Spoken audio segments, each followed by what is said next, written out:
আব্বু একটা কথা বলবো? ক আব্বু। আব্বু কালকে রোজা তো, একটু গরু মাংস কিনো। আব্বু ওই দেখো গরু মাংসের দোকান, চলো। রিপন একটু গোশ আছে, চলো তাড়াতাড়ি বেঁচে বাড়ি ঘর ধরে যাই, আমার আবার হাটে যেতে হবে। কি হয়েছে ভাই, তোমরা কিছু বলবা? আরে ভাই কথা বলো, কিছু বললি? কাজ করতেছি তো, তোমার দিকে খেয়াল করলি আবার হাতে মেরে ফেলবো। ভাই আজকে মাংস কত করে ভাই? মাংস আজকে 750 টাকা করে বিক্রি করছি। কয় কেজি নিবা তুমি?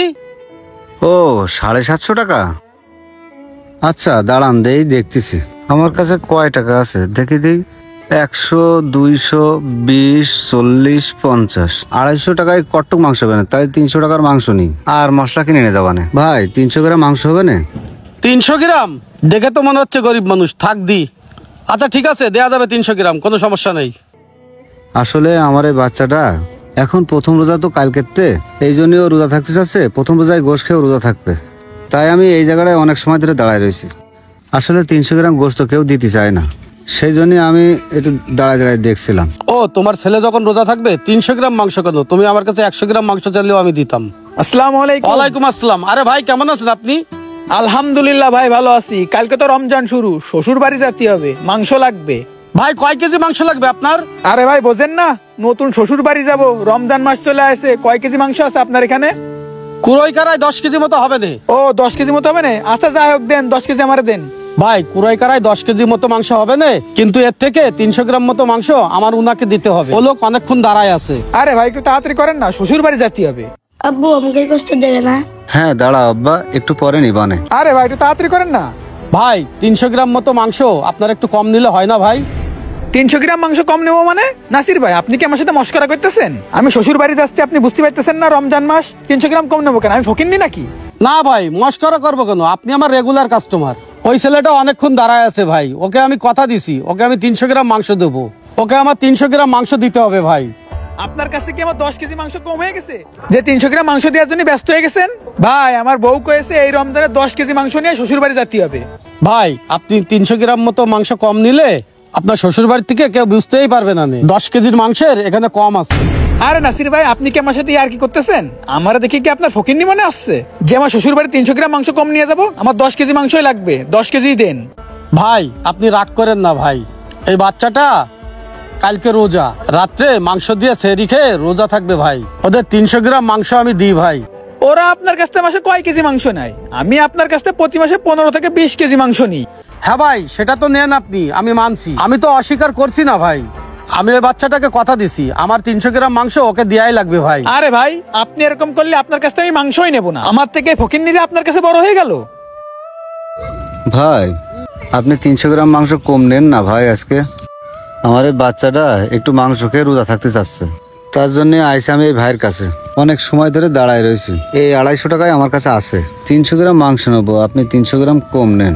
ওই মিয়া আপনার ছেলে মাংস খাবে তো আমি কি করবো? আমার শ্বশুর বাড়ি মাংস নিয়ে যেতে হবে, আমার 10 কেজি মাংসই লাগবে। ফকিন্নি কোথাকার। এই নাসির ভাই তাড়াতাড়ি মাংসটা দেন, আমার শ্বশুর বাড়ি যেতে হবে। ভাই আপনি মাংস না নিলেও আপনাকে আমি মাংস দিতে পারবো না। আরে ভাই ওদের জন্য আপনি আমার মাংস দেবেন না? হ্যাঁ ভাই এই বাচ্চাটার মুখের দিকে তাকাই কি আপনার একটু মায়া লাগলো না?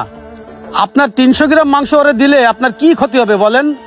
আপনি যদি নাও নেন আমার কাছ থেকে মাংস, তাতেও আমার কিচ্ছু আসে যায় না ভাই, আমি এই বাচ্চাটাকে 300 গ্রাম মাংস দেবই ভাই। আপনি ওদের জন্য আমার সাথে তর্ক করতেছেন? ওরা কয় কেজি মাংস নেয়? আমি আপনার থেকে প্রতি মাসে 20 থেকে 30 কেজি মাংস নিই, ওদের জন্য আপনি আমার কথা শোনাচ্ছেন? ভাই আপনি ওদেরকে ফকিন্নি বলতেছেন? তাহলে শোনেন, এক সময় আমিও ওদের মতো ছিলাম, এই দুয়ারে দুয়ারে কাজ করে বেড়াইছি ভাই। 200 গ্রাম মাংস 100 গ্রাম মাংস আমাকে দিয়েছে, আমি নিয়ে আমার বাল বাচ্চা নিয়ে খেয়েছি ভাই, বুঝতে পেরেছেন? তাই আমি ওদের দরদ বুঝি ভাই। তাতে আপনি যদি আমার কাছে নাও নেন মাংস, আমার কোনো দুঃখ নেই ভাই, আমি আপনার কাছে মাংস বিক্রি করব না। আপনারও তো ইমোশনাল ডায়লগ শোনার সময় আমার নেই, আপনি আমার মাংস দিলে দেন, নাহলে মাংস আপনার থেকে নেবো না, অন্য জায়গাতে নেবো। ভাই আপনি আমার কথা রাখবেন? ভাই ভালো মাংস হবে? হ্যাঁ ভাই ভালো মাংস আছে। আমারে 10 কেজি মাংস দেন। ভাই 10 কেজি তো হবে না, 300 গ্রাম মাংস কম হবে ভাই। ভাই ভাঙা বাংটি 300 গ্রাম কম হবে কেন ভাই? ভাই এই বাচ্চাটা আগামীকালকে সেহরি খেয়ে রোজা থাকবে এই মাংস দিয়ে, তাই ওকে আমার 300 গ্রাম মাংস দেওয়া লাগবে। ভাই তালি আমারে 10 কেজির মাংস থেকে 2 কেজি মাংস ওদেরকে দেন, আর 8 কেজি আমারে দেন। ভাই আমার কাছে 2 কেজি কেনার টাকা নেই, আমার ওই 300 গ্রাম গোশ কেনার টাকাই আছে। আরে ভাই টাকা তো আপনার দেয়া লাগবে না, টাকা তো দিচ্ছি আমি। ভাই আপনি আগে ওনারা 2 কেজি মাংস দেন, তারপরে বাকিটা আমারে দেন। আচ্ছা ভাই, দিচ্ছি। অনেকক্ষণ ধরে আমি খেয়াল করলাম, আসলে আপনি যে কাজটা করেছেন আমার খুব ভালো লেগেছে। পাশের বড় বাজারে আমার নিজস্ব একটা হোটেল আছে ভাই, এখন থেকে আমার ওই হোটেলে প্রতিদিন 20 কেজি করে মাংস আপনি দেবেন ভাই। ভাই দেখেছেন, রিজিকের মালিক আল্লাহ। আল্লাহ কখন কোথা থেকে রিজিক জোগাড় করে দেবে তা কেউ বলতে পারে না। তাই মানুষকে কখনো তুচ্ছ তাচ্ছিন্ন করতে নেই ভাই। আপনি প্রতি মাসে 20 কেজি মাংস নিতেন আমার কাছ থেকে, বললেন নেব না। দেখেন আল্লাহ তাআলা আমাকে প্রতিদিনে 20 কেজি মাংসের কাস্টমার পাঠিয়ে দিচ্ছে। রিজিক থাকলে হবেই। ভাই আপনি আগে মাংসটা ওনাদেরকে দিয়ে দেন। আচ্ছা ঠিক আছে, দিচ্ছি। ভাই এই নাও তোমাদের 2 কেজি মাংস, ভাইয়ের জন্য দোয়া করে নে। আল্লাহ আপনাদের বাঁচায় রাখুক। চল মধু। আমাদের সবারই উচিত পিছিয়ে পড়া মানুষদের একটু পাশে দাঁড়ানো, তাদের একটু সহযোগিতা করা। ভিডিওটি আপনাদের কাছে কেমন লাগলো অবশ্যই কমেন্ট করে জানাবেন।